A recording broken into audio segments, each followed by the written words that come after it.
एक आलसी आदमी रहता है, वो हमेशा आलस के मारे कुछ भी करना नहीं चाहता है, घर में बैठा रहता है, कुछ काम धंधा नहीं करता है। एक दिन वो टहलते टहलते जंगल पहुंच जाता है। जंगल में ढेर सारे छोटे से लेकर बड़े तक जानवर रहते हैं। जानवरों को देखकर वो डर जाता है और पेड़ पर चढ़ जाता है।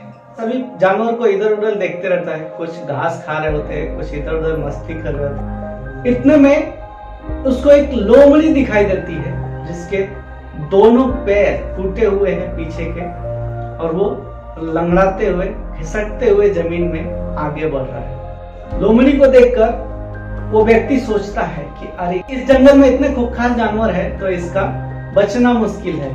थोड़ी देर में ही शेर के दहाड़ने की आवाज आती है। शेर की दहाड़ सुनकर सभी जानवर इधर उधर भागने लगते हैं। अब ये देखकर कि शेर उस लोमड़ी की तरफ ही बढ़ रहा है, वो व्यक्ति सोचता है कि अब तो इस लोमड़ी का काम तमाम है, अब ये बचने वाला नहीं है, क्योंकि ये तो एक भाग भी नहीं सकता और दूसरा उधर से शेर उधर ही आ रहा है। शेर को उधर नजदीक आते देखा, शेर अपने मुंह में खाना दबाए हुए लोमड़ी की तरफ आ रहा है। लोमड़ी के पास आकर शेर ने वो खाना गिरा दिया।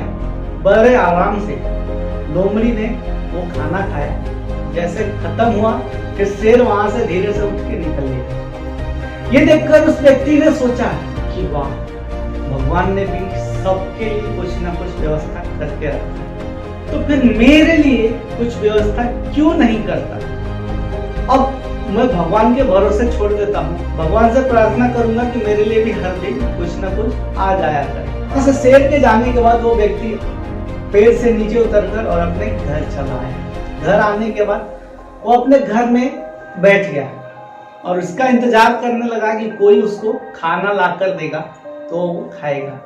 वो इतना आलसी था कि 2 दिन 4 दिन 8 दिन तक अपने घर में पड़ा रहा, बट उसको कोई भी खाना लेकर नहीं आया। इस पर बहुत जब उसको तकलीफ होने लगी, भूख से तड़पने लगा, तो फिर वो बाहर निकला घर से। जैसे घर से थोड़ी दूर आगे निकला कि एक बड़ा सा पेड़ था, उसके नीचे एक संत बैठे थे। संत के पास गया और जंगल का सारा कहानी उसने सुनाया कि महाराज देखिए, जंगल के जानवरों तक के लिए भगवान के पास व्यवस्था है, बट मैं पिछले 8 दिन से अपने घर में हूँ, लेकिन कोई मेरे यहाँ खाना लेकर नहीं पहुंचा। महात्मा ने सारी बातें सुनी और बोले, आपने जो देखा वो सही देखा, लेकिन हालांकि आपने लोमड़ी के बारे में सोचा, लेकिन उस शेर के बारे में नहीं सोचा। आपने लोमड़ी होना क्यों पसंद किया? क्यों आप किसी पे डिपेंड रहना चाहते हो, जबकि आपका पूरा शरीर अच्छा है, हाथ पैर अच्छा है? तो आप शेर की जगह पे रख के क्यों नहीं सोचा कि आप किसी की मदद कर सको, किसी गरीब की भलाई कर सको? इतना बात बोलने के बाद उस व्यक्ति की आंख खुल गई। बोले, महात्मा जी, आपने जो बोला सही बोला, क्योंकि मैंने अपने स्वार्थ के लिए लोमड़ी बनना स्वीकार कर लिया। हालांकि मुझे उस जगह पे शेर बनना चाहिए था, ताकि मैं दूसरों की सेवा कर पाता।